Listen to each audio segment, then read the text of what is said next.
I'm very proud of being a Marine. I'm very proud of being a Force Recon Marine. I'm proud of getting to serve at JSOC and the job that I did.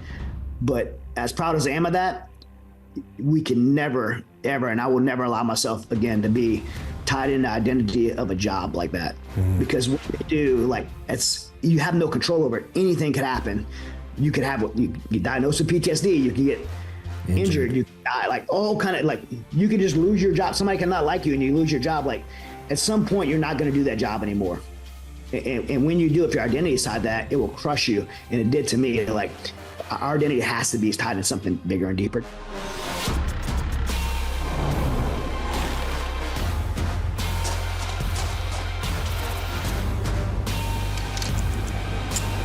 Welcome to the Mountain Tough Podcast, brought to you by Sig Sauer. What's up, everyone? Welcome back to another episode of the Mountain Tough Podcast. We are so glad that you are here listening to these episodes week after week. It is our goal to always bring you inspiring guests that help you live that virtuous life, that abundant life, help you make that positive change in your mindset, in your mental fitness.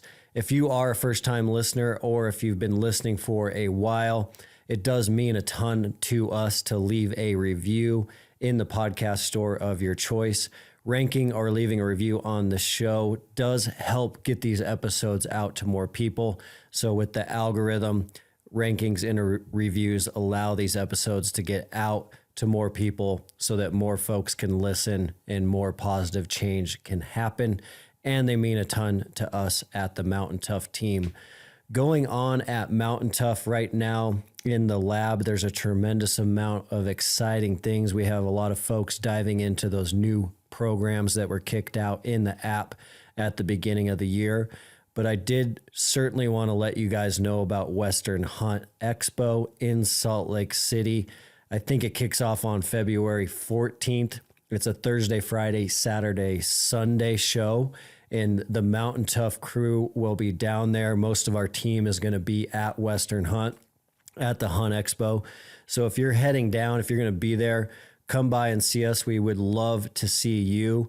We'll be recording some live podcasts there at the show. We'll be recording a live MGD workout at the show, in addition to some other special guest speakers you're not going to want to miss. And we're going to do quite a few live Q&As and seminars. So definitely swing by and see us. Our booth at Hunt Expo will be with the Mountain Ops booth. Mountain Ops has a giant pad site at that show, and we are sharing some of that space this year. So we would love to see you guys. We'd love to meet you. We would love to chat with you and see how your Mountain Tough journey is going. And if you have any questions at all, we'll be there to answer those questions. If you're not a subscriber yet to the Mountain Tough app, we also will be having a killer sale there at Western Hunt, where if you sign up for the annual subscription, it'll be on a discount, but you're also going to get this sweet Gerber knife at the show. We only have about 1,000 of those knives, so they're going to go quick. So swing by the booth. We'll be back in the Mountain Ops booth adjacent. Swing by, say hello, and come see us. Now, shifting gears to today's episode. Today's episode is so inspiring. Talk about one of those episodes that is going to help you live that virtuous life and find purpose in meeting and pursue those things that you are meant to go after. The guest today on the Mountain Tough show is Chad ROBICHAUX, and his story is, you could talk to Chad for 10 hours and still not cover everything that is inspirational that you want to hear. He has a deep military background as a Force Recon Marine, 8 deployments, and then he also was an MMA fighter. He also was a special agent, and it just goes on and on and on. He has an MBA. He's also doing courses at Harvard now. And so his life story, it feels like it's one of those individuals every now and then you get the chance to talk to or meet that they have so many depth to so many stories. It feels like they've lived 10 lives, even though they've only had one. And Chad definitely fits that bill. We dive in with Chad today specifically around his spiritual journey, because he did hit a point in his life that was a rock bottom moment. He actually was in an apartment, in a closet, holding a pistol to his head several times, contemplating suicide. But luckily, with the blessing of God, he did not commit that act, and he actually found a new life after becoming a Christian, and his new life trajectory is quite profound. How many people he's helping now through his Mighty Oaks Foundation and everything else that he's doing to positively impact the world and America is a story you're not going to want to miss. So stand by with my conversation with Chad.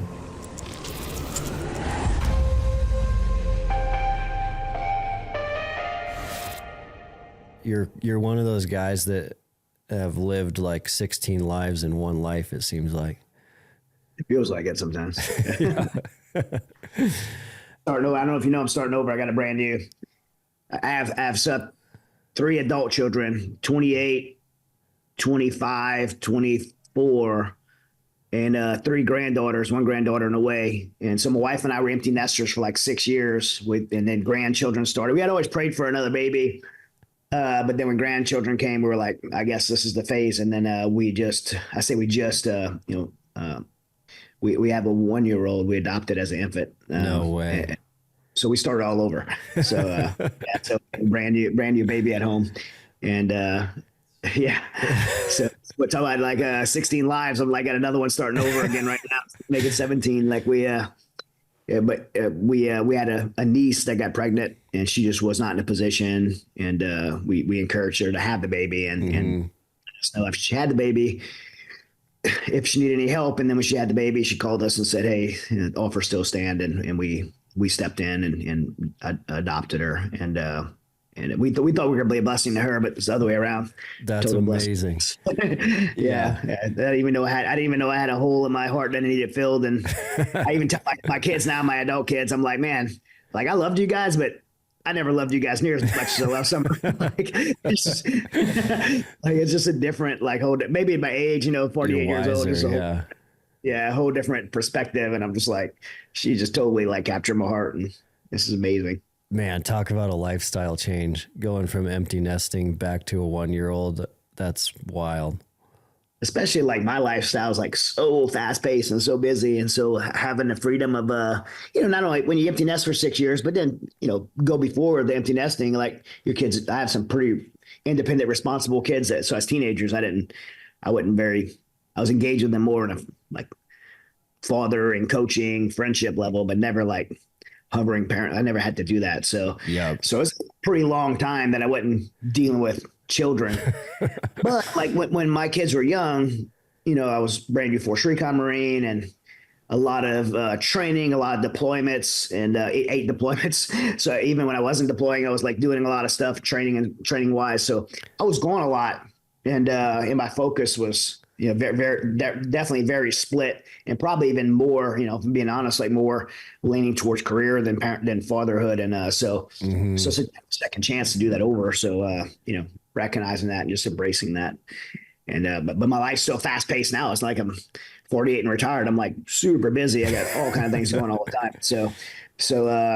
But she's definitely has immediately become the priority. And my staff knows it too. So I have like an awesome staff that helps manage my life. And we have about 100 people that work for Mighty Oaks, about 40 full-time and 60 part-time. But I have a executive staff that kind of manage my life and help make me more efficient. And they don't just work for me. They kind of work me and make me more efficient, but they really like understand like the baby and summer, like how to, prioritize that and know it's important for me. So they just have really helped me to bring balance. That's amazing.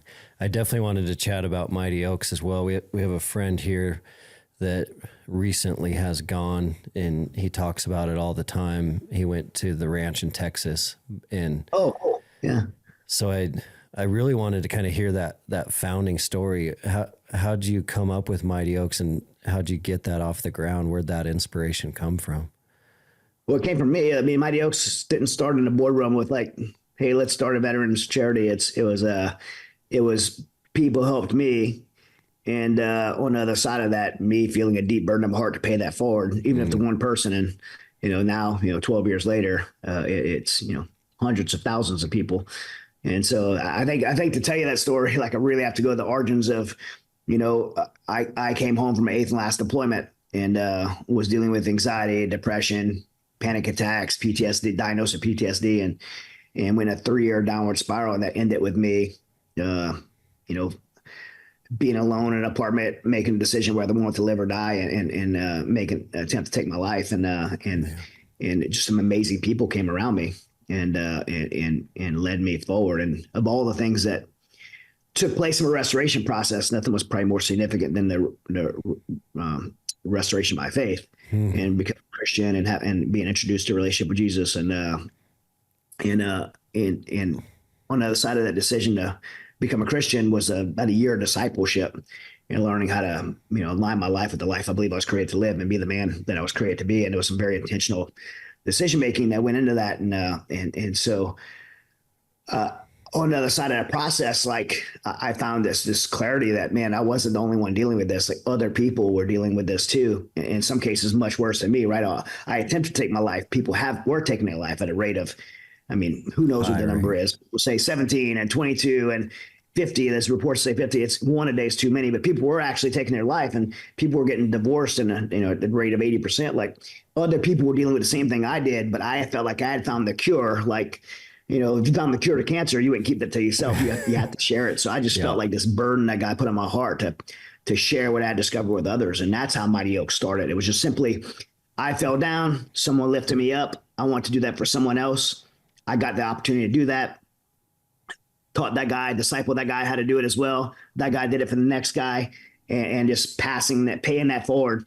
And that's been the story of Mighty Oaks for the last 12 years. One person fell down, helped the next person, helped the next person, helped the next person. And to the sum of, we've been able to serve over 500,000 active duty troops, our resiliency programs, almost 6,000 now in our recovery programs, the one your buddy went to, and our advocacy programs, and now our international programs are all around the world that we do. And, we've done I've raised about, in the last 12 years, about $100 million in support for causes like this, either about 50 million just for veterans and first responders, military and first responder communities, and about another $50 million in humanitarian efforts that a lot of our alumni have been involved in. And so we've just made, a tremendous impact just from the desire to pay it forward. And, and I think that's a story in itself, right? Like, life's not about us. We tend to focus on our own self-pity and our own circumstances, and not realize that, it's not about us, it's about others. And we when we allow ourselves to see beyond ourselves, that puts us in a position to desire to get well, find purpose again, and then make an impact again. Yeah. It's one of at Mighty Oaks, we say, like, to all those that come to our program, one of the first things we tell them is, hey, you're not here just to get well. Like, you're here to be in a position to help the next guy, to have purpose again, to have a mission again. And so we say that from the onset, because, man, there's one thing that I hate in all these programs, and there's 43,000 VSO veteran service organizations out there. Some of them are great, some of them are terrible. Like, I'm not saying this to bash anyone, but one of the things I just hate is this victim mentality that somehow, like, because we serve, because we went through hard things, this PTSD thing is like, now I'm entitled to the nation to have pity for me, and I could, get 100% disability check and kick my feet up for the rest of my life and get taken on hunting trips and fishing trips, and old ladies made me cookies and made me quotes, which I like hunting, I like cookies, I like quotes, like I like all those things. And I'm not saying those things are bad, but my life needs to be about much more than that. And so we're really able to challenge the guys and say, hey, you're not a victim. You raised your hand. We're all volunteer service, right? You chose to serve, and you did that service. And in that service, there's been some hardships from it, but you can get past that. Mm-hmm. And when you get past that, you need to get back to serving again. You need that purpose again,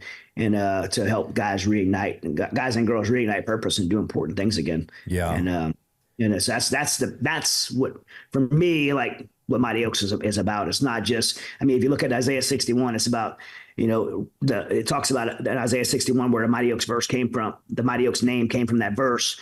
When God really put on my heart to do this, it was, community that was brought down to the ashes, and said, Bible says, that they will rise up from the ashes and become mighty oaks of righteousness, a blessing and a splendor for the Lord. Like, just to see that nation rebuilt, to see a broken community rebuilt and have purpose again.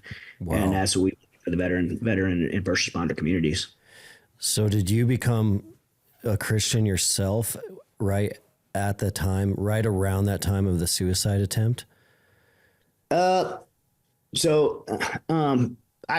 if you want, I go all the way back to the whole story of deployments and what brought me there. Yeah, I'd love to hear the spiritual story. Yeah. So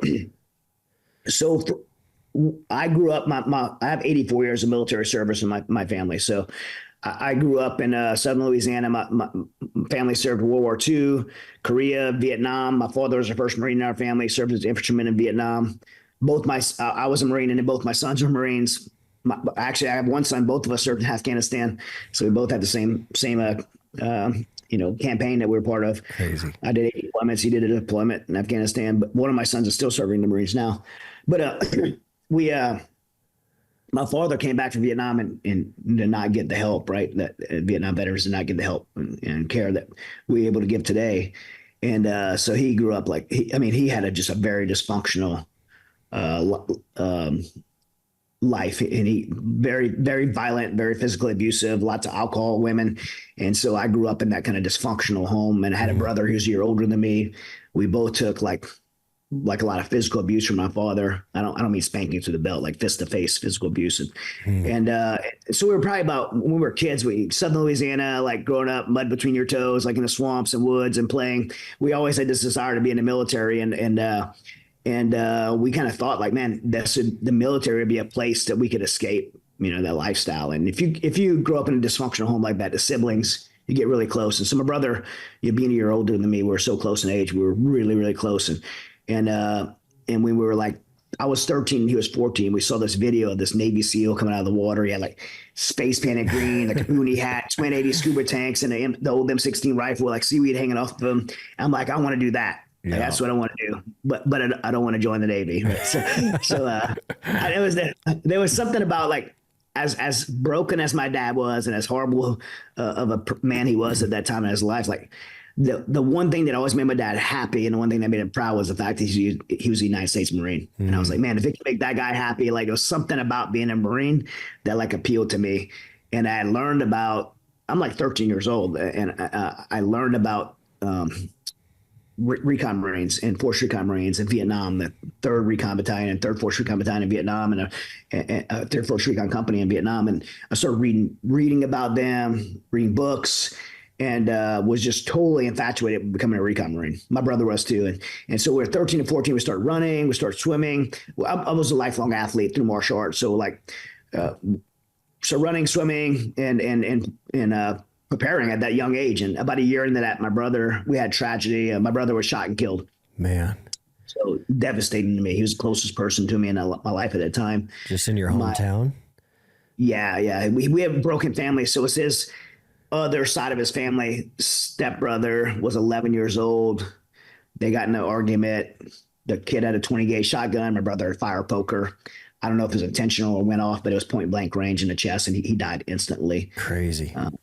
My mother couldn't handle the loss of a son. She went to live with her parents. My dad couldn't handle a grieving wife. He went work overseas. So when I was just turned 15, I ended up living alone with my sister, who was 18. Man. And trying to work, trying to go to high school. And so, but to answer your question, so when that happened, I had a family that lived about an hour away from me that I grew up with, near where my mom lived. It was, lived away from me, but I went to church with them. And I remember the pastor like giving this message, and I felt like, when you like, that guy is talking to me, like right now. And I just felt so compelled and went to the front. They went to these altar calls, and just all that pain I was carrying, like from losing my brother, and I just wanted to give all that to this Jesus is God he was talking about. And I just felt like so right in that moment. But beyond that decision, I didn't live there. There was no discipleship. There was no, and so it kind of just, life happened. Yeah. And so I always had the connection. Like, I felt like I always remember that moment. I have a connection of making this commitment and surrender to God in that moment at 14 years old. But there was never any follow up on that. So that was just always in my life. So I'm 17 years old. I'm like, man, I'm not gonna graduate high school because I'm trying to work. I was doing roofing. My sister was trying to, keep a roof over our heads, and I was still running and swimming. Like, I wanted to finish this. So I just went, I didn't know what to do. So I went to this Marine Corps recruiter named Staff Sergeant Ronald Brown. I still remember his name because 30 years later, right? Because most people remember the recruiter's name because they hate them. Like, I remember this guy's name because he like saved me. I went to him and I just told him my story. I'm like, I want to be a Marine. I want to be a recon Marine, but here's my circumstances. And there's no way I could graduate high school. I'm working every day. And so he helped me out. He wrote a hardship letter to headquarters Marine Corps and got me to enlist without even a high school diploma. Wow. 17 years old, 1993. You had to have a high school diploma. I don't know how he pulled it off, but he got me in. And I made a promise. I don't know if it was official or not, but I remember signing something saying I would get my GED when I finished my MOS school. So I went to boot camp. I went to infantry school. I got to 29 Palms, California, and I went to Copper Mountain College in 29 Palms, California. I kept my promise. I got my GED. All these years later, I got an MBA. I'm actually getting my second graduate degree at Harvard right now. Crazy. And I just said, I am so thankful to the Marine Corps to give me that second chance, and this recruiter to give me that chance, and that I wanted to fulfill that promise to be a recon Marine. So in 1994, when this first year I was in, I ended up trying out and made it successfully to become a recon Marine. And, those that don't know, it's very difficult to make it in there, about 80% attrition rate. And even though I've trained since I was 13, I had no idea, what it would take to get there, and not just the physical fitness, but the academic and mental toughness to make it through that training. And man, there's so many great jobs in the military, but there's nothing that fits me more, my personality more, to being a reconnaissance Marine. Like, not just the mentality, not just the mindset of like the fit there, but like the actual job itself. Like all the special operations jobs, people compare like, SEALs and recon and MARSOC and Force Recon and Green Berets and PJs, like they're all very different in what you do every day. And I know them all now because I've been around the community so long, but like for me, like specifically, like there's nothing that would fit me more than being a Force Recon Marine. Like I love that job. And so I really clicked in it, but I went in 1993. So it wasn't until almost 10 years later that I would actually get to go to combat. And I went through every school, combat dive, jump school, free fall school. I was a free fall team leader at 3rd Force Recon Company. And I was a sergeant there when the Twin Towers were hit. And I remember, watching those World Trade Center buildings get hit on television and knowing like, man, because of my job, because of what I do, like my life's about to be different. The world just instantly changed. And, I think I was in 9 years at that time. And man, it was, I thought we were going to deploy right away at 3rd Force, but we ended up not deploying right away. And I ended up trying out for a JSOC task force, Joint Special Operations Command Task Force. If the listeners don't know what JSOC is, it's they house the top tier 1 units, Delta Force, SEAL Team 6, TFO, like all our tier 1 special operations units. And the Marine Corps doesn't have a JSOC representation, so we get slots to go serve at those units. Gotcha. Certain amount of slots, and there was 6 slots at the unit I went to, and so I tried out and got accepted, got one of those slots, and ended up going there as and further getting selected as AFO, Advanced Force Operator, which those that don't know what that is, that's AFO is Advanced Force Operators does clandestine logistics. So you learn how to kind of set up undercover operations, and undercover is not a military word, but it's probably best to understand it. Like you blend in with the local community, you learn the local language, you dress like the locals, culturally adapt with the locals, and you get a local assigned to you, and you go in ahead of your unit. So, usually these tier 1 units are going to non-permissive areas to capture or kill bad guys. And so somebody has to be there ahead. You're like, how'd they get there? How'd they know everything to do? Like somebody goes there ahead of time and builds the operation. And that's the AFOs with the local national. And so that's what I did. I did it, I was assigned to Aziz, was my interpreter, and for all 8 deployments I had Aziz. So Aziz worked with me as my interpreter, my teammate, became my friend. And we did over 100 of those missions together to, whoever's on the top 10 list, that's who my command was going after, to capture, kill those guys. And we would be in the mountains of Afghanistan or across the border in Pakistan, and did that for 8 deployments. I've used a ton of Bluetooth speakers over the years, and they all have never quite had enough output for me to really have an awesome home gym workout on a Bluetooth speaker. But the Turtle Box is in a whole new ball game. They have leveled up this product, so the bass and the output you get out of a Turtle Box is quite amazing. It's funny how we started using them at the lab. We had an awesome sound system at our new lab here in Bozeman. We were using it so much, we actually blew our brand new system out. We went right to the Turtle Boxes, and so we paired 2 together in the lab, and that was a lot of output for the Mountain Tough team and all of our testing to have phenomenal sound in our gym for a great workout with great music. We know there's a ton of Mountain Toughers training in their basements, in their garages, and I know a lot of you are looking for great sound to play some music in the background to your MGDs or your kettlebell diesel. This is a great product for you to check out. Turtle Box is at a whole new level. The bass and the volume you can get out of that box. It's a sweet product. You guys can check them out at turtleboxaudio.com. Again, that's turtleboxaudio.com.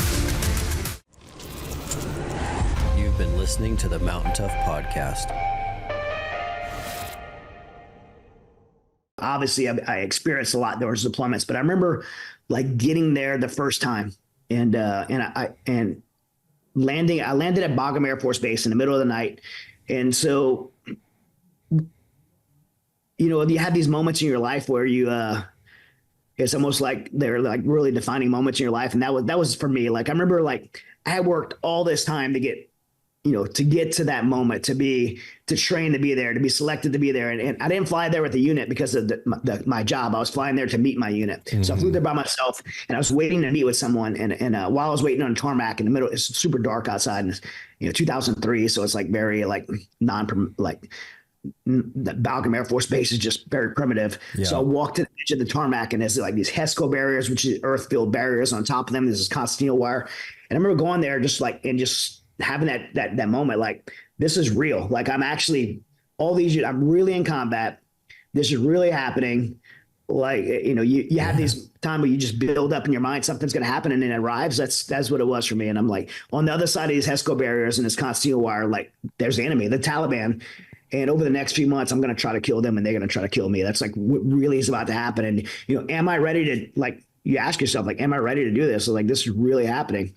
And and the military talks about preparedness, resiliency, and I teach a lot. I've spoken to over 500,000 troops on this topic, resiliency. The military trains it, and they have all these different number of pillars, but really it comes down to these 4 pillars: mind, body, spirit, social. Being mentally tough, having the right, the right mindset, the right level of motivation. Or you have the right perspectives. Mind, body is being physically fit, being healthy. Mm-hmm. All these things are super important to a warrior. I think socially it's very important too. Like, you can't pick who you work with, but you can certainly pick who you let speak into your life, like who you're listening to. And then the 4th one is spirit, right? Mind, body, social, and spirit. Having a strong spiritual foundation, something bigger than yourself. Obviously for me now it's being a Christian, but at the time, if I would have inventory myself, I would have said, man, I'm mentally tough. Yeah. Mindset, I'm motivated. Like, I want to be here. I want to do this job. I feel privileged and honored to be here. Body, I'm in the best shape of my life at that time. 28, 29 years old. I'm like a stud. Like, I can, and not only am I physically fit, I could do all the things that I had to do in my job really well physically. Socially, I'm with the best tier 1 unit, in my opinion, in the world, the best special operations unit in the world. So I have, surrounded by the right people. Yeah. But the spirit, like spiritually, man, I had to wear Christian stamped on my dog tag, but the truth is, like, I had paper thin faith. In fact, I was probably a skeptic of faith.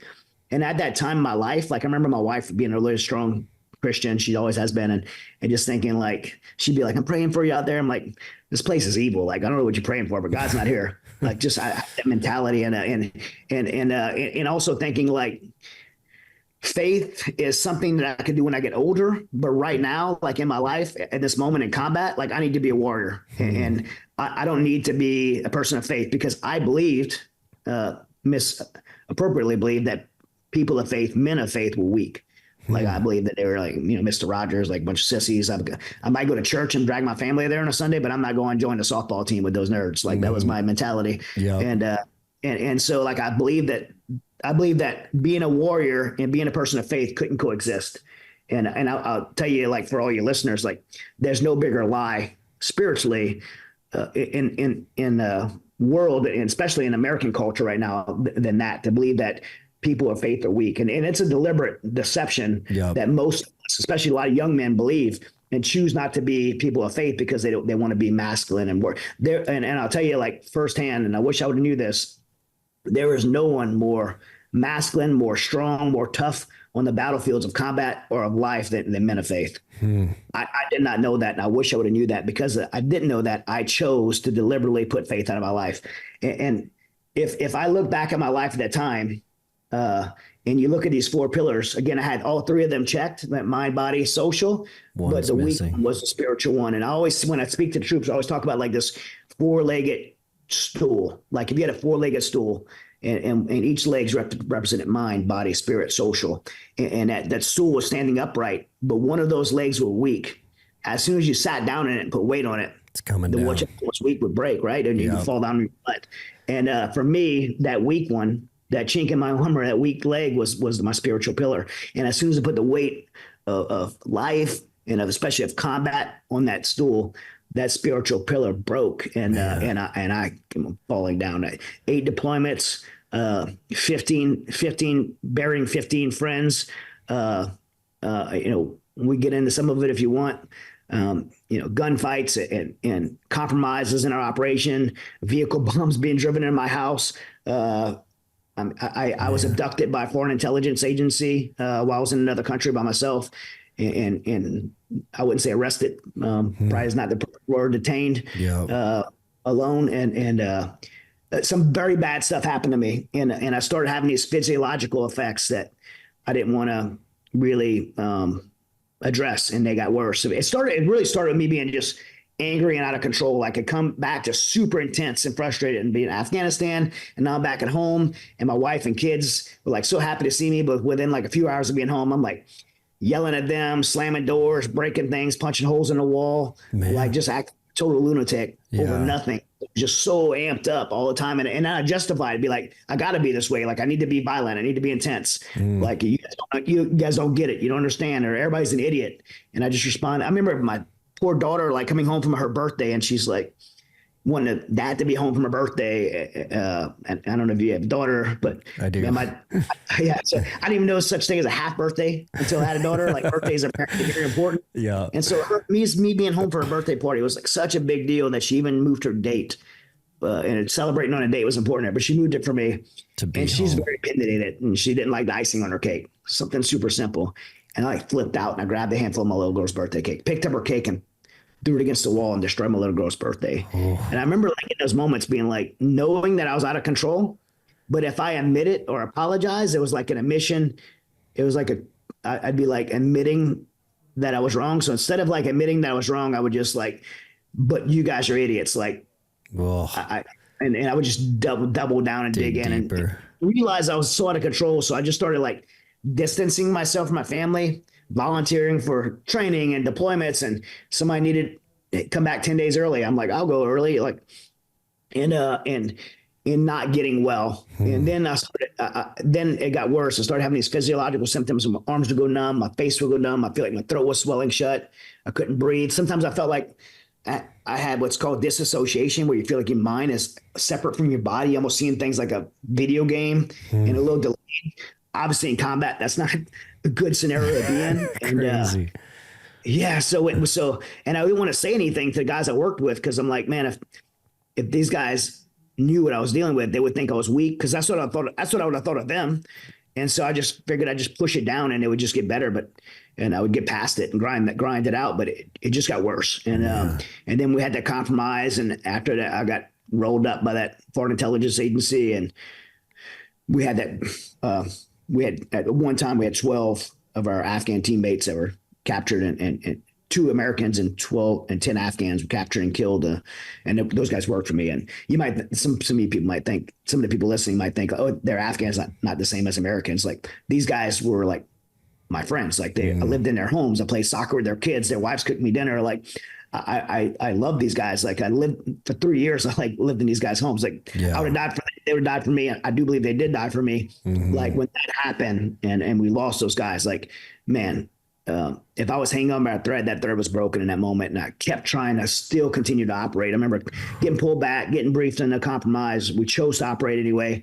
And the wheels just flew off for me. And so eventually I was brought home and diagnosed with PTSD. And I remember like being in such a state of panic. If anybody's ever dealt with panic attacks before, I literally could have been in an emergency room with the best doctor team in the world. And if you told me like I was fine, I would have been convinced still that I was dying. Like, I mean, the only way I know to describe that level of panic is imagine being like chained to the bottom of a swimming pool in the state of distress you'd be in while you're drowning to death, but you never drown, you never die. Like you stay in that state of panic 24/7. Holy smokes. The medicine they gave me made me feel like I was poisoning me. The other medicine they gave me made me feel like a zombie. I didn't want to be on a medication. And you know, on top of like that state of panic, on top of all that, I was just ashamed because my whole identity had went into this job. And look, and I want to say this, like, don't get me wrong. Like, I'm very proud of being a Marine. I'm very proud of being a Force Recon Marine. I'm proud of getting to serve at JSOC and the job that I did. But as proud as I am of that, we can never, ever, and I will never allow myself again to be tied in the identity of a job like that. Because what we do, like, you have no control over it. Anything could happen. You could have you diagnosed with PTSD. You can get injured. You can die. Like all kind of like you can just lose your job. Somebody can not like you and you lose your job. Like at some point, you're not going to do that job anymore. And when you do, if your identity is tied to that, it will crush you. And it did to me. Like our identity has to be tied to something bigger and deeper. It doesn't mean we can't do those jobs. And it doesn't mean we shouldn't be proud of those jobs. It's our identity has to be tied to that. When I lost that, I was embarrassed because I worked my whole life to be there. And it was all I thought that I was on this earth for was to do that job. It'd be like if I played football and I started in Little League and made it to Division I in high school and Division I in college and then made it to the NFL and made it to the Super Bowl, and which would never happen because I'm 5'4", right? But you get the point. Like I worked my whole life to go, Marine Corps and infantry and recon and Force Recon and JSOC and on this premier operation and all this stuff. Like, and when I made it to the game-winning play, I felt like I fumbled the ball and cost the game. So the easiest way to describe it is I was embarrassed. And so the social pillar now was gone because I was too embarrassed to engage with my peer network. And so I'm dealing with anxiety, depression, failure, embarrassment, like identity, like everything just came crumbling down at once. And the only thing, 2 pillars down. My counselor, what's that? Sorry. Now 2 of your pillars are down too. Yeah, 2 of my pillars are down. And mentally, right? The 3 of my like mentally and it's just it just breaks you down. Right? When one goes, right, if one of those legs go in that stool, then the 3 can't hold it up. And that's why I think that spiritual is so important, because I think it's it's not just a pillar, it's the cornerstone, man. And so like, yeah, and so now my social pillar is going, and then your mental pillar is going, because now you get like that motivation that I had, that confidence that I had, that's gone. And then my physical pillar like started to deteriorate, because when you're not mentally healthy, it's hard to stay physically healthy. Yeah. And so like everything was just crumbling. And so my wife and my counselor, my counselor had no idea what to do. He was just like trying to snap me out of it. And he never dealt with anything like that before. And, and they talked me into getting on those mats and doing, Brazilian Jiu-Jitsu, if those that know Brazilian Jiu-Jitsu as a martial arts, grappling-based martial arts. And it wasn't because it was something new for me. I'd say I did it since I was little, but I'm still little. I did it my whole life. Like I started when I was 5 years old and did martial arts. I was already a professional MMA fighter on the side, and I was undefeated. So I was pretty good at it. And so I'm looking to rebuild those pillars. And I don't realize subconsciously, so I'm looking to rebuild identity. Right. I need to get my body back physically healthy. You can feel it, right? I need to get physically healthy. I need to get mentally healthy. I need to start building back up, you just innately know that, but you don't know how to do it. And so I felt like when I got on those mats the first time and grappled, I felt like I found a cure because you can't grapple and think about Afghanistan, think about all these things. So your buddy's going to beat you up. You have to be mentally focused. And so I felt like this is the cure. If I could stay here 24/7, I'm going to be in a better place. And that's actually what I did. Don't get like, I love jujitsu. I'm a 4th degree black belt under Carlson Gracie. Like I still train every day that I can. I love jujitsu, but you can have a medicine for being sick that's good for you, and you can abuse that medicine. And that's what I took this thing that was good for me, and I totally abused it and never got well. Again, like, man, working with veterans is probably the most stressful thing in the world. Working with people that are broken is the most stressful. When I have a bad day at the office, I go to the gym, I find like some 20-year-old stud and I choke him out. It makes me feel better. But so jiu-jitsu is good for me, but I took this out of context and I focused on the physical pillar of getting back physically healthy. Mentally, it probably put me in a little bit better state. Socially, I had some good people in there, but I was still very broken. And over the next years, I just immersed myself into that environment and never got well. I professionally, like if you looked at me on the outside, I opened the school. I had like 1,000 students immediately. Within 3 years, it's immediately pretty quickly. So financially, I was doing good. That's a good business. 1,000 students at a jiu-jitsu school, you're making money. Started fighting professionally again. I ended up being 18-2 as a pro fighter. Won a world title belt. I was an inaugural Legacy FC champion. Fought Strikeforce. Fought the main event in Bellator.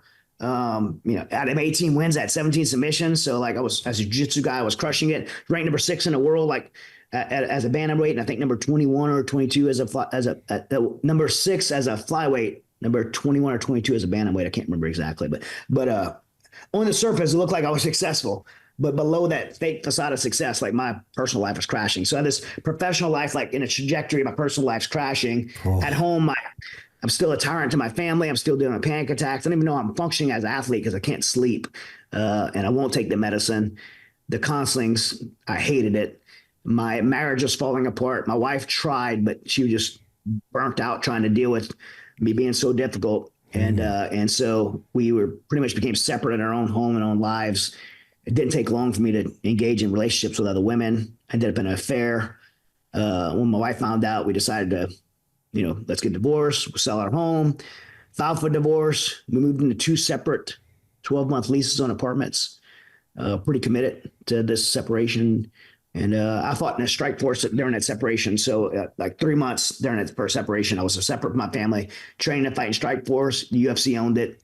So I had a UFC contract. I remember like going to fight. Me and Tim Kennedy were in a car together, and so we were friends at the time, and we're still friends. But man, the car was packed. Daniel Cormier, Jacare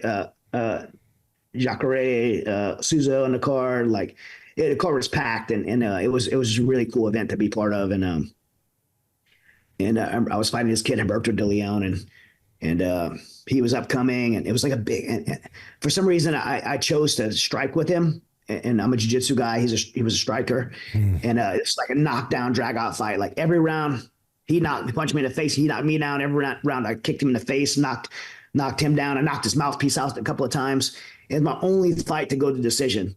And I remember like being in that middle of that ring, and I asked my corner like who won? And I don't even know who won. I couldn't remember what happened. And they were like, it was close. We don't know. And so one judge calls it for Humberto. One judge calls it for me. It's gonna be a split decision. And I remember standing there and not knowing. I thought I just lost my first professional fight. And the third judge calls it for me. My hands raised. It's the middle Toyota Center. 10,000 people are screaming. And like when you're in the middle of that ring, it's so loud. Yeah. But I remember like everything got like quiet. And having this moment by myself thinking, and I looked around thinking that all these 10,000 people here, Kathy wasn't there. My wife had been at all my fights before, and just remembering like it was just like this time standstill, like quiet moment, and thinking like, man, I just fought so hard for this stupid win. And I love sports and love this sport and I love winning. But I was like, I just fought so hard for this stupid win on my record. 3 months, and I hadn't been fighting for my wife and kids who were devastated. And I probably walked out of that ring like embarrassed, my head held down, and I went home to my apartment that night, and my mind was like spinning, and I came this realization that maybe my family would be sad without me, but they would be better off, right? Maybe my family would be sad without me, but they'd be better off. And if you guys, the listeners, don't know, that same hopeless thought finds a home in the hearts of, lots of people, 17, 22, 50, whatever number is, veterans every single day, and people outside the veteran community, right? Mm-hmm. Every single day. Maybe my family, maybe my loved ones will be sad without me, but they'll be better off. Our nation's in a highest suicide epidemic ever in our history. And I believe that. I believe that they would be better off. Like, I drugged them through this. They would be sad, but I'm the one doing this to them. They're going to be better off. So I decided to take my life. And I would sit in that closet in my apartment. I had a Glock 22 pistol, a 40 caliber pistol. I put my family pictures on the floor around me, and try to build up the courage to pull that trigger.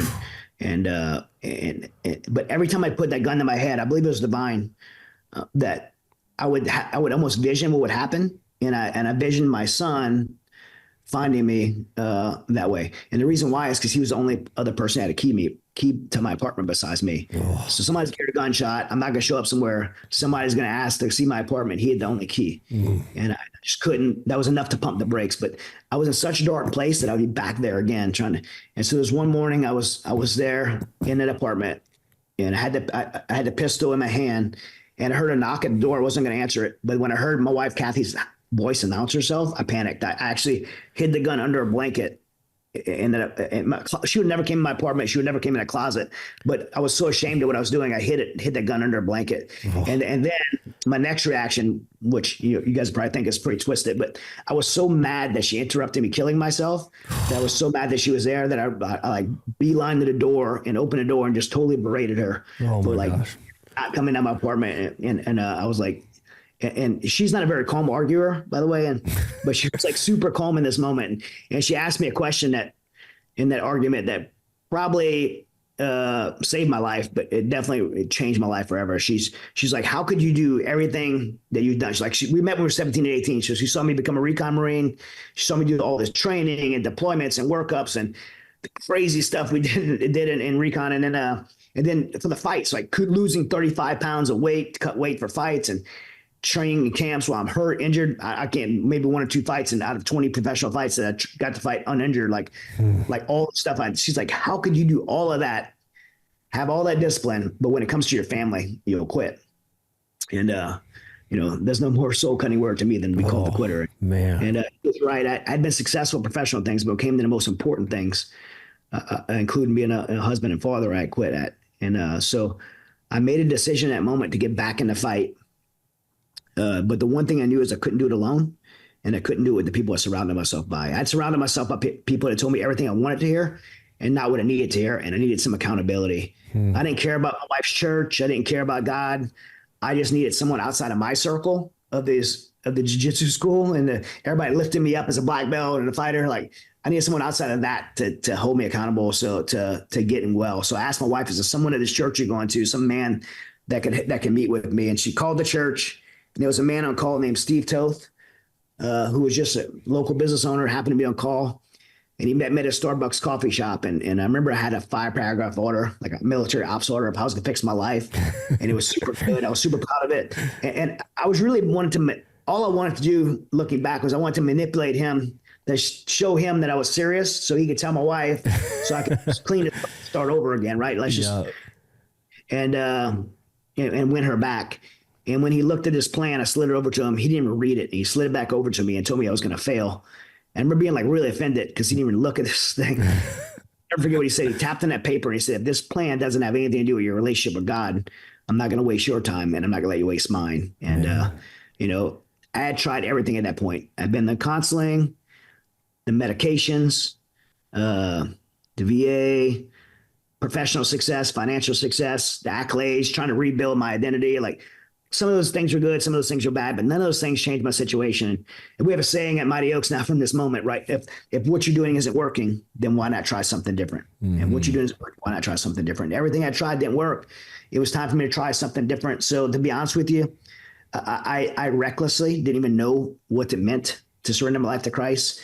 I just remember that time when I was 14 and I was like, what do I have to lose? And I followed Steve's lead, surrendered my life to Christ.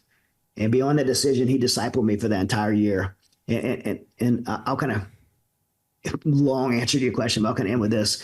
What I discovered during that year of discipleship, and for those that aren't Christian word discipleship, those that don't know what that means, it's really mentoring, right? He knows the way forward. He's going to mentor me. And biblically, he knew the way forward for my life. He knew the blueprint for my life. He's going to mentor me in that. That's discipleship. And teaching me to do the same for others. That's what discipleship really means. And so through that year, what I discovered was all these bad things that happened to me in my childhood, losing my brother, growing up in a dysfunctional home, in combat, losing my best friend, Foster Harrington. We served 10 years together, like served him a wedding, was there all three of my kids were born. We were friends for 10 years, like him being in my spot when he was killed in 2004, like literally in my spot, in my role, like all those things that happened to me, as bad as some of those things were, those things did not lead me to be in that closet with my pistol in my hand. What actually led me to be in that closet with my pistol in my hand were the choices that I made in response to those things. That's what led me there, not the circumstances, how I responded to the circumstances. And that was the revelation that this discipleship brought me to. Like, I had actually always been in control of how I responded to that. I wasn't dealt a bad hand. I was just making bad choices in response to that hand that was dealt. And that's what led me to where I was. And now I still had control of making better choices. And, people always say, well, life doesn't come with a handbook. Well, actually it does. We just don't read it. It's like that IKEA furniture we don't read the instructions. And at the end, we're like, hey, this thing is extra parts and a shaky leg. Like, it's a bunch of things. This thing's junk. It's garbage. No, we just didn't read the instructions. When your life starts have shaky legs and extra parts, it's because we didn't read the instructions. Like, the Bible is our handbook for life. We just have to choose to read it. And it has, and ironically, it has an answer for every circumstance we might run into in life. The Bible isn't a collection of stories of perfect life people. It's about a bunch of broken people and how they navigated life. And so I really took inspiration and learned a lot of lessons about how to make better choices. And so did I still get anxiety? Did I still get depression? Did I still get angry? Of course I did. I've been through some bad things. But now when I got to those moments, I went to the Bible and to Steve and got this in this discipleship mentorship I was getting. And I was intentional about making better choices. And ultimately I had a different result.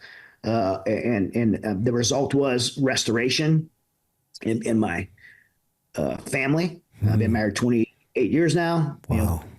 4 kids now, almost 4 grandkids.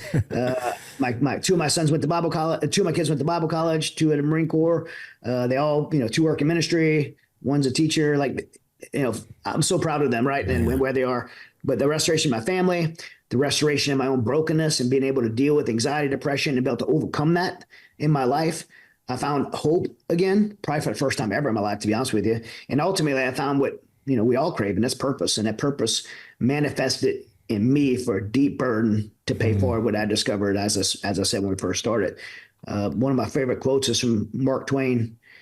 He says it like this. He says, the 2 most important days in a person's life are the day that they're born and the day that they find out why. And when Steve Toth introduced me to a life that I believe God created me to live, I found out the why. It wasn't to be a recon Marine, which that was great. It wasn't to be, in JSOC or be an author or be a founder, even the founder of a Mighty Oaks Foundation. It wasn't to do any of that. It was just simply to live the life that God created me to live and do the things that he created me to do. That's what my purpose was.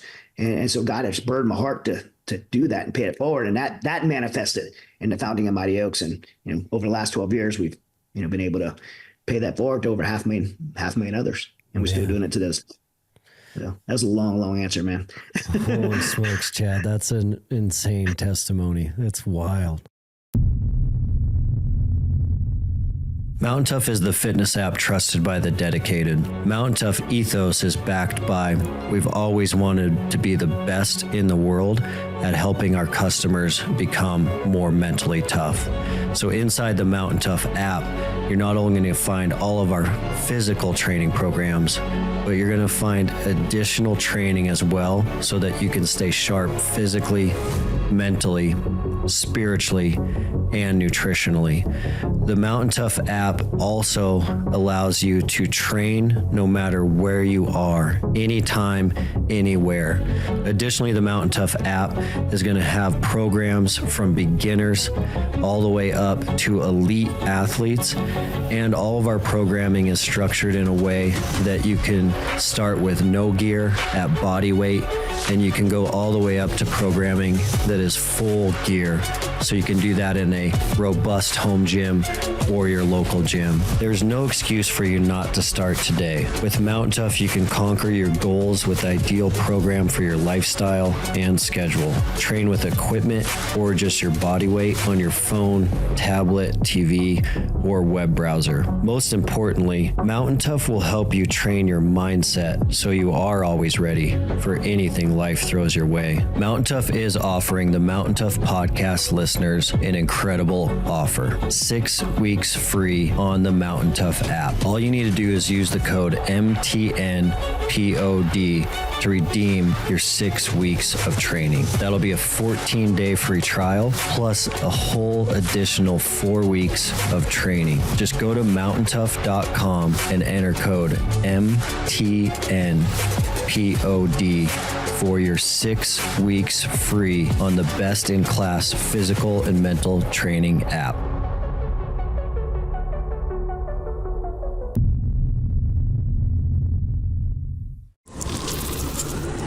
You've been listening to the Mountain Tough Podcast.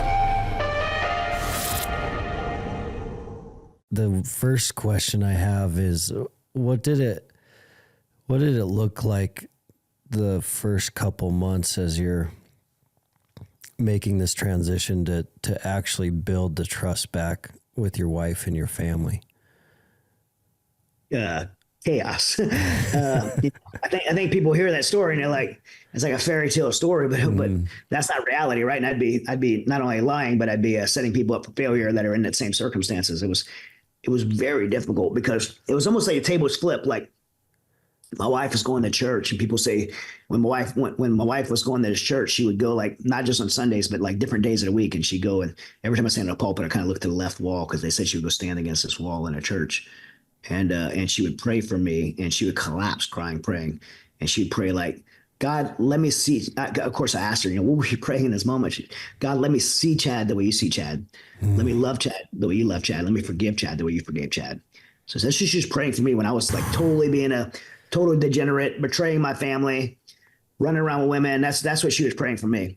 And so she's praying for me to be this person. God answers her prayers. I have a change in my heart. I make this decision to try the best in my capacity to live a righteous life and be that husband and repair the damage I did. I even told her, like, I don't need you to do anything. I'm going to do the work. Like, and so I felt like God answered her prayers. I was doing what she wanted me to do. But as soon as I did that, then all of a sudden she started to manifest this anger and hurt and frustration, and she wasn't accepting what I was trying to do. And I was like, what is going on here? Did you just bring me back home, us under the same roof, to just make me in torment to pay for this? It really like set me back. I'm like, and so that's why, man, look, I will never in my life not have a mentor in my life, because of moments like that. You have to have someone you can bring this stuff to, because I was like, or else I would have gave up. If I didn't have Steve, I'd have been like, this is ridiculous. Like, I'm not doing this to me or to the kids to have to witness this, or to her. Like, she's putting herself through. I would have almost had compassion for her to say, I'm not gonna make you go through this. Like, it's hard to be without me, but it's probably better for you. But Steve's just saying like, hey, okay, like, now you guys are home. Has she ever grieved this to you? No, she never had a chance to. Did you hurt her? Yes. Yeah. Did you betray her? Yes. Did you lie to her? Yes. Should she trust you? No. Like, I'm doing things like, I don't have a password on my phone. Like, I'm leaving my phone out. Like, if I go to the bathroom, at a restaurant, like, I leave my phone on the table because I want her to not feel insecure. Like, I'm doing things like that. I'm like doing all the things, and I feel like I'm doing everything, and she's not accepting it. And I'm like, and he's like, yeah, she doesn't trust you. What if that was the other way around? And I'm like, everything he asked me, like, does she have a right? Is she entitled to not trust you, to feel deceived, to be hurt? Yes, yes, yes.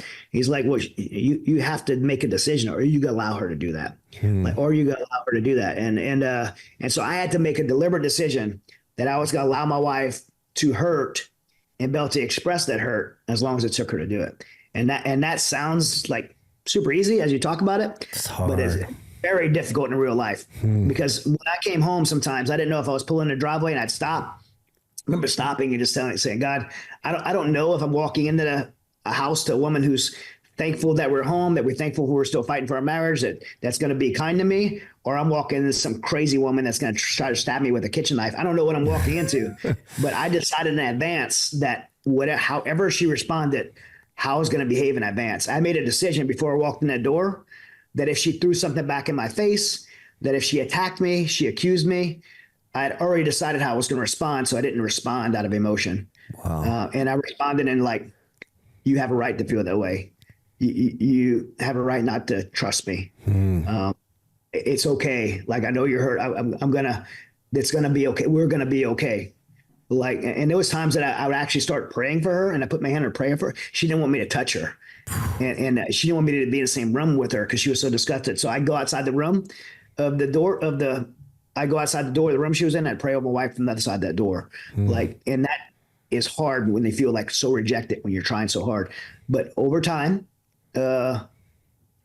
she started trusting me more, and that went away, and healing comes. And, but it is a deliberate decision, and it is and it's easy to decision to make, but it's a hard decision to stick with, because when you're doing it in real life 24/7, you feel like rejected. You feel it was not easy, man. But it was worth it. It's worth it to, this little girl that we have, this brand new little girl somewhere that we have a home for, a loving home for. We have a healthy environment for her. I mean, look, I know, like, most things in life that are actually worth it, most things that you can be proud of, and they come on the other side of the hardest things. Hard work. Yeah. And so to have the marriage and family we have right now, it came on the other side of some hard work. And yeah, it was difficult, and it was frustrating, and it wasn't always fair either. Like, sometimes she went overboard. But it was my job, not just because of what I did wrong, not just as a penance, but it's my job as a leader to repair the damage in my family. Wow. So that's amazing. It's taking ownership, right? As leaders do. Like, everybody thinks leaders being in charge. Leadership, and people in the military should understand this. Those who listen to military, leadership doesn't mean being in charge. What leadership means is being responsible. We always, men love the Bible verse saying that, we're going to be the head of the house, like Christ, the head of the church. But we don't like the second part that and gave himself up for her, right? It's a sacrificial leadership. It's a laying yourself down before, like, and so, we have to be sacrificial leaders, and we have to take sacrificial leadership means taking responsibility. And sometimes that's taking responsibility for what we did wrong. Sometimes it's taking responsibility. My kids do something wrong when my kids are growing up and they do something wrong. I could correct them and discipline them, and I should, but I should also look at the situation as a leader and say, what could I have done better? Right? Yeah, they made this mistake, but let me inventory myself as a leader, and where was my part in that? My wife's like behaving this way. Man, that's frustrating when your wife behaves that way. But what can I do differently as a leader to change the circumstances, in this? And that's what leaders do. Like, leaders inventory themselves to take responsibility. And one of the things we teach in MTNTOUGH all the time is, as you do the inventory, you may say, okay, well, I do have some responsibility here. I'm about 10% responsible. They're about 90% responsible. Well, you can't control that 90%, but you can own 100% of that 10%.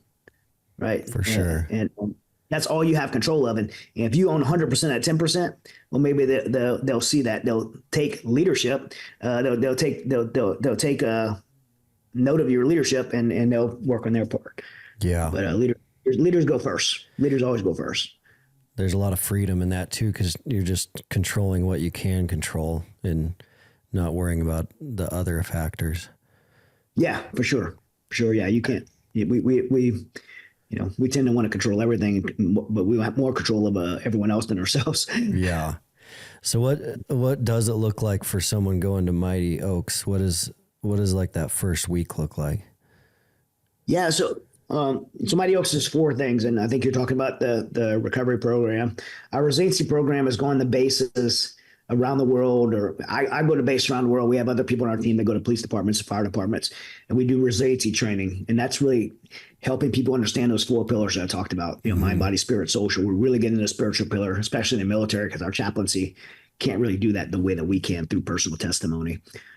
So that's where I've spoken about 500,000 troops. That's bases around the world, and I do that all the time. And by the way, Mighty Oaks does that for free. So if you're a military commander listening or something like that, and you go to a website, request us, and we've done. I myself do probably about 50 bases a year, 50 speaking events a year on bases. So in the recovery program is what you're talking about. That's our ranches. So we have 5 different ranches around the country. Those ranches are in California, Ohio, Virginia. We have 2 in Texas. We do about $8 million a year in programming for free. So that means they come there. We pay for travel. We pay for everything. They show up on a Sunday night. They get and they're there for 6 days, and a lot happens in 6 days. We really are not a clinical program, so there's no documentation. We're intentionally or non-clinical, faith-based, peer-to-peer mentoring. And we say faith-based, what we mean is we're not like evangelical, like super evangelical, but what we mean is we believe that life was intended to live by design, by a handbook, and we help people contrast their life to the decisions they're making based on decisions that the Bible teaches us to live in response to whatever we're dealing with. And so we use that, the Bible as a blueprint for that. So about 50% of people that come to Mighty Oaks are already Christians. About the other 50% that come are whatever other faith or atheists or whatever.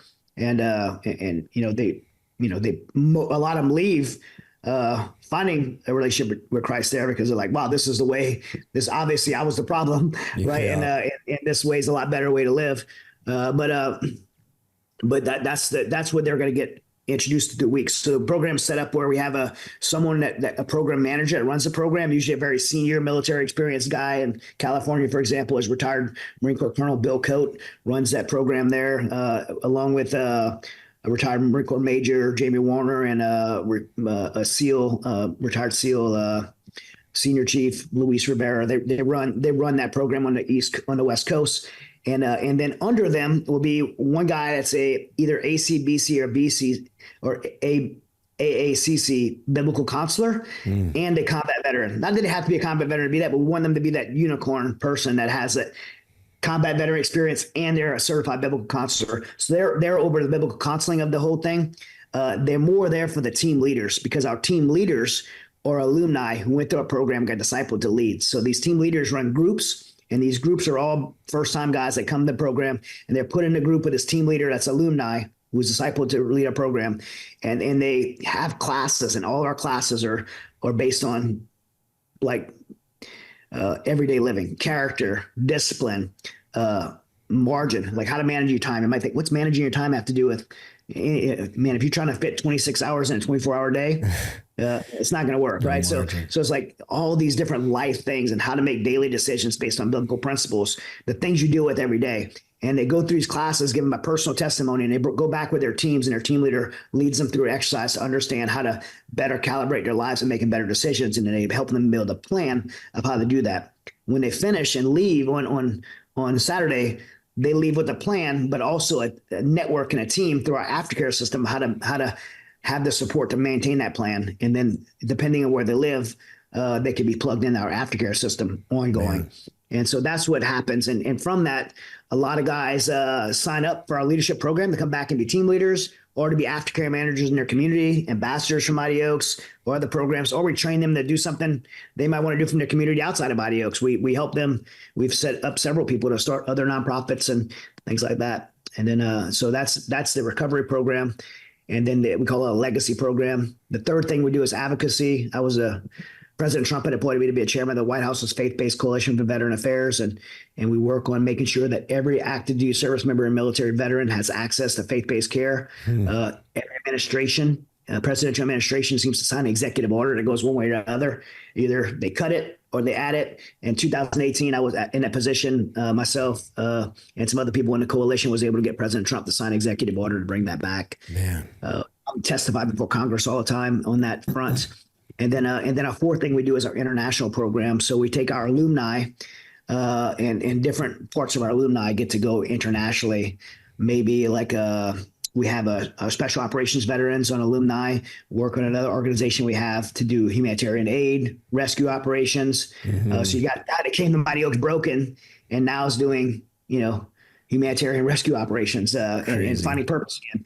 We have guys that in our alumni who go into places like Peru and Ukraine, where we just got back. Our team just got back and trained to certify 35 chaplains in Ukraine and did certified chaplains in Peru. And so they're taking our curriculum and serving and paying it forward to give to our allied partners around the world. So that's our international side. So It's just a amazing thing to be a part of, and super blessed that I get to be a part of it. I work with some amazing dudes every day and ladies. Yeah, that's amazing. Where do you find this passion and this energy, this drive? I mean, you obviously have a lot going on, an incredible amount. Where's your energy come from? Well, I mean, for serving people, man. I was an introvert most of my time in my time in special operations. I was very close to whoever I was working with. That was it. My wife and my kids and whoever I was working with was super introverted. Now I'm like, God just put this heart in me. Bible says to turn your heart of stone into a heart of flesh, and I have this bleeding heart for everybody and to serve and love people. And I'm very outgoing now and just love to be engaging and interacting with people, which is still, even though it's been about 12 years now, it just gets more and more and more. And I'm just I shock myself sometimes that I have this, my wife still try to just understand how that change in me. But I don't know. I just I get asked to do and get offered to do a lot of things. And I probably say no to, or say no or close the door to 90% of them. It seems like I do a lot, but I do a lot, but of the things I do, it's things that God really burdens my heart for. And so that's why I'm super passionate about it, because it's things that God stirs my heart for. And then when I feel like God stirs my heart, I'm surrounded by some people that run that by and kind of litmus check to make sure it's the right direction we should go. And then we kind of watch and see if God opens the doors or closes the doors. And if the doors are open, we push forward and serve. That's awesome. There's a quote that Mother Teresa had. She said, God will never give you more than you can handle. I just wish you didn't trust me so much. And that's the last few years of my life. The Afghanistan rescues, I had a very clear desire to go rescue Aziz. He did 8 deployments with me. He saved my life on multiple occasions. He was my friend. I held his babies when they were born, Mashoud and Mashoud. After those operations, I stayed at his house. Hatra, his wife, would cook us our first warm meal. This is family to me. Yeah. And when President Biden announced the withdrawal, I was going to get Aziz, his wife, and the 6 kids. And that was not a question asked. And but as I put the team together of special operations veterans to go get him, God presented some opportunities and burdened my heart to help as many people as we could. Women, children, Americans, other interpreters, and vulnerable people groups like Christians and the persecuted women of Afghanistan. And God just burdened my heart. And so when we leaned forward and said, okay, we're gonna lean forward and see how we could help, God just miraculously opened. It was I'm getting a lot of credit for the operation and people give me awards and all kinds of stuff. But the truth is, I can't claim credit for it because I'm not smart enough to pull off what happened or good enough logistically. I don't think anybody is. God orchestrated a modern day miracle that allowed us not only to rescue Aziz and his wife and 6 kids, but 17,000 other people. Holy smokes. I don't know if you read it, but it's captured in our book, Saving Aziz, which is being made in a movie. Then move on to Ukraine. We're in Ukraine, and myself and Seaspray and 5 others, 7 of us went across the border in Ukraine to rescue Benjamin Hall when the U.S. military was not allowed to go get him, or the Central Intelligence Agency was not allowed to go get him. They actually called us, and we went and got Benjamin Hall and got him back to his wife and kids, and recovered the next day. Recovered the bodies of Pierre and got them back to their families. And so we've done a lot of stuff in Ukraine, and God just keeps opening his doors. And like I said, if we feel burdened in our heart and God opens doors and orchestrates us to be part of it, then we lean forward. That's amazing. And with Mighty Oaks, man, it's unfortunate, but we get so many applications and such demand. It's unfortunate the demand exists with the veteran suicide epidemic and mental health crisis in our military and divorces and suicides and depression, all these things. It's unfortunate that the demand's there, but the demand seems to keep coming to our doorstep, and by a rate of like, we had a 100% increase in applications this year. Actually, about 130% increase in applications this year. And that demand comes to us, and God's orchestrating us that the ability to be able to do that. So we're going to lean forward and serve. So it's as simple as that. That's awesome. Yeah, kind of in closing, Chad, I was curious related to that topic because, and you talked about it at the beginning of the show where, suicide is at historical record-breaking rates, anxiety, depression, and you even see the ripple effect of that in other symptoms. So you see a lot of complacency, mediocrity, a lot of passivity across Christian men, non-Christian men. You see it with the first responder, military, LEO community, but you also see it outside of that community. Just in like our local community, there's been some shocking suicides this year from the outside perspective, from guys that looked like they were living the American dream. So like for those people that are out there now that are struggling for all these different reasons, what do you usually tell those guys to kind of start finding a way out? What are some of their action steps? Well, I'll answer that to two different demographics. One is the leaders in communities. I'll answer that, and then to the people struggling. So first to the people in the communities, like the reason that we're dealing with this and seeing the increase, this is my opinion, not only my opinion, my observation, and this is the space that I work in every single day. It's because of one of the words you said. It's passivity and cowardness. We as a culture have become passive, and I think specifically I could speak to my own community, the Christian community. We become cowards. When a pastor of a church can't stand in a pulpit and openly speak against the sexualization of children, that's beyond passivity. That's cowardice, and it's reckless and it's wrongful. When a pastor can't speak about the sanctity of life because he's bought into the lie that's political and conceded to it's political and a taboo subject, then he should step off the pulpit and do something else. And the fact that we have so-called Christian leaders in communities that won't speak to these cultural topics that deteriorate the moral and mental health of our communities, it's no surprise that we see people living in depression and confusion and anxiety. And it's no surprise that we see people listening to voices that aren't cowards, right? The people on the other side, the people that are screaming, we need to be in the libraries reading as drag queens, reading books to these children. They're not cowards. They're evil and they're twisted and they're sick, but they're not passive and they're not cowards. They're screaming their cause from the rooftops. They're fighting for their cause. They're gluing themselves to the streets and risking being run over because they're so passionate about our cause. But we have pastors that are standing on pulpits that won't even speak the truth. Won't address it. So we could blame the left. We could blame wokeism.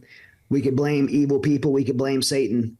But the blame, and acceptance responsibility should be in a Christian community that's passive and don't have the courage to speak up. So if we want to talk about the moral decline and the mental health decline in our communities, we should look to ourselves and have the courage to speak up and not be bullied by these people with these evil agendas.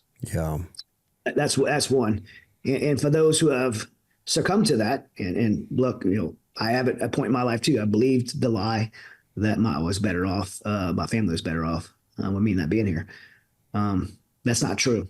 It is a lie. It's a whispering of an enemy, and you're saying you're not good enough, you're not smart enough, you're not worthy enough, you have no more purpose, you have no more value. It's that whispering of in your ear of the enemy who's trying to keep you up from being who God created you to be. God has a plan and purpose for your life.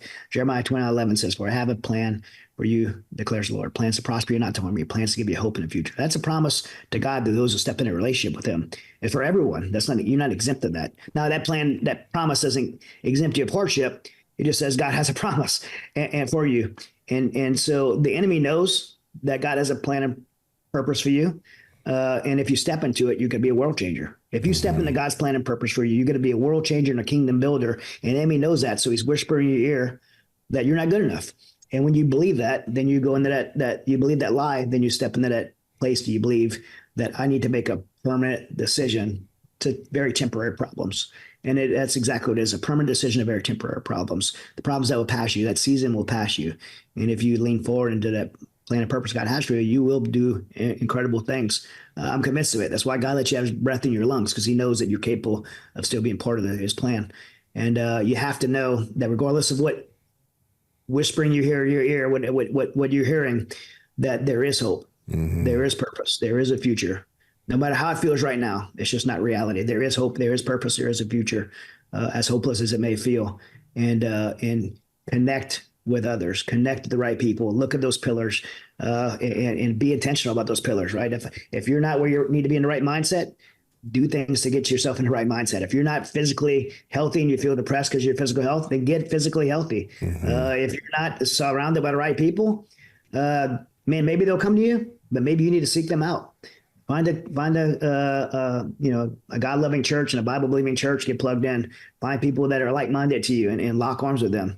And most importantly, if you don't have a strong spiritual foundation, right, in those 4 pillars, then I challenge you to step into a relationship with Jesus and seek to live the life that you were created to live. And it may sound like an evangelical plug, and it is, because I believe that for everybody, and I was there myself, and my life did not turn to be fruitful until I rounded out all 4 of those pillars. And I honestly, it is all 4 of them, right? If you have a strong spiritual foundation, but you sleep 2 hours a day, you eat 1 meal of McDonald's a day, and you lay on your couch and watch Netflix, like you're probably not going to be a very productive or happy person. Like, I do believe all 4 of these pillars exist, and so be honest about it. Be honest with yourself. Inventory yourself. Be honest. And if you're weak in any of those 4 pillars, be intentional about strengthening. There's one of the great things about 2024. And there's a lot of bad things about it, but one of the great things, there's no shortage of resources, man. Oh man. Yeah. Yeah. If you want to be inspired, there's a lot of podcasts out there. If you want to know biblical truths, there's a lot of information out there. If you want to read a book, everybody's author. There's lots of books, and there's so many ways to be, plugged in and tuned in and be intentional about getting on the right track. So much information. Yeah. Anybody out there that needs anything that we have to offer at Mighty Oaks, man, especially veterans, military community, first responder community, no strings attached. Everything's free. We even pay for your travel. Go to mightyoaksprograms.org, and we will do everything in our power to help you get back on track. Man, that's amazing. Well, Chad, thank you so much. That is a great, helpful close to our conversation, because you are proof of that story, especially if you think about the enemy trying to stop us from what we're supposed to do. I mean, look how much has happened since that day you were in that apartment with that gun in your hand, and look at all the things you have done and all the people you've helped. Like, certainly the enemy didn't want that to happen. No, he knew. He knew what plans God had for me, and wanted to shut it down. Mm-hmm. Man, and look, as soon as you make the decision, don't think it's going to get easier, because you're in a fight. We're in spiritual warfare, man. He's going to come after. Yeah. I feel it every day. Myself and our team at Mighty Oaks, we're in spiritual battle every day. But we know we're in a battle. We're not naive to it. We're like, man, the more pushback we get, we're like, hey, we're on to something. Mm-hmm. Like, let's keep pushing. Yeah. The enemy would leave you alone if you weren't changing the world. Yeah, exactly. Well, thank you, Chad. If I can, my books, Saving Aziz, it was #1 bestseller. It's being made in a film. If people want to hear about the Afghani backstory, and I just released, I think this either first or second time I talk about it. It just popped on Amazon for pre-sale, but It's called Mission Without Borders, and it's my new book about the Afghanistan withdrawal. So you can pre-order it now. You won't get it right now, but it sure helps us out a lot for pre-sales to get it. It helps us to get it promoted. People sure. Support that. It's not just about Ukraine. It's about me and my son's journey of going in the war zone together and serving a humanitarian effort together. That's amazing. Yeah. We'll definitely put that in the show notes so all the listeners can get that pre-order done as well. Yeah, absolutely. Well, thank you. It's a great privilege and honor to chat with you, man. That was like super inspiring for me. And I know that that's going to help a lot of folks as well. Well, I know we're getting off, but we had talked about something before that we're passing over, and that's my show is Stay Dangerous, which is which you have in the background. Yeah. And my show is sponsored by Smith & Wesson, and I'm one of the 4 Smith & Wesson ambassadors, and your show is sponsored by SIG. Yeah. About it before. And I talked to Kyle Tingal, who's the vice president of Smith & Wesson, and I'm like, I'm going to the show sponsored by, and he's like, man, he's like, SIG and Smith & Wesson are my 2 favorite firearms. Obviously, I'm a Smith & Wesson guy, but I had when I was at JSOC, I carried a SIG there, and I did training with the SIG 226, I think. Mm-hmm. And then when I was a Federal Air Marshal, because I was one of the first Federal Air Marshals and helped stand up that program after 9/11, I shot the SIG 229. I mean, I put thousands and thousands of rounds at 229. It's neck down, like a 40 cal neck down to 357. Yeah. And I love SIGs, big SIG fan. If I have to choose now, I have to. I say this as a paid ambassador. I have to choose Smith & Wesson. For sure. Yeah. I am a big Smith & Wesson fan. Patriotically, it's one of the most iconic American companies. Yeah. Yeah. They're doing great work for sure. Yeah. The Stay Dangerous connection is hilarious. Yeah. Yeah. People always say, hey, be safe out there. And I'm like, we need to stay dangerous. Yeah. Yeah. People that stay safe and never do anything important.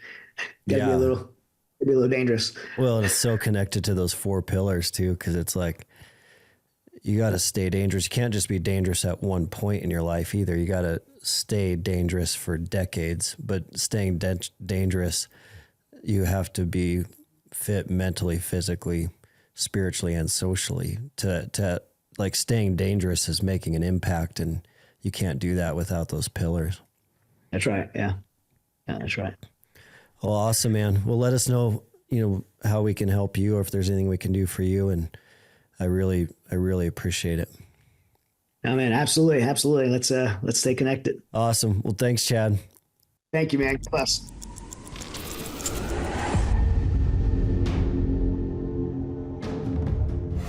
Man, thanks for listening, everyone. That was an insane episode. Chad's testimony, his life story is so inspiring to me, how that life trajectory can change and how once it changes, the positive impacts that can be made are quite profound. I think about since that day in the apartment when he was contemplating taking his own life and not making that decision, the amount of good he has done for this world since that is crazy. I mean, the amount of people that he has saved and the ripple effects that has had on families and generations is quite profound. That was an amazing conversation. Make sure you take away some thinking on Chad's 4 principles. The 4 principles, think about how are you doing mentally? How are you doing physically? How are you doing socially? Do you have the right people around you in your life? And how are you doing spiritually? And remember what Chad talked about 3 or 4 times in that episode, that you can't be strong on just one of those pillars. It is like a bar stool. And if one leg is weak and the other 3 are strong, you're still not going to be able to bear weight on that stool. So you have to focus on sharpening yourself mentally, physically, socially, and spiritually. Don't go all in on one area and neglect the other 3. What a great episode with Chad. That got me fired up for today. Thanks for being here. Thanks for listening, and we'll see you on the next episode. Thanks for listening to the Mountain Tough Podcast. We'll see you next week.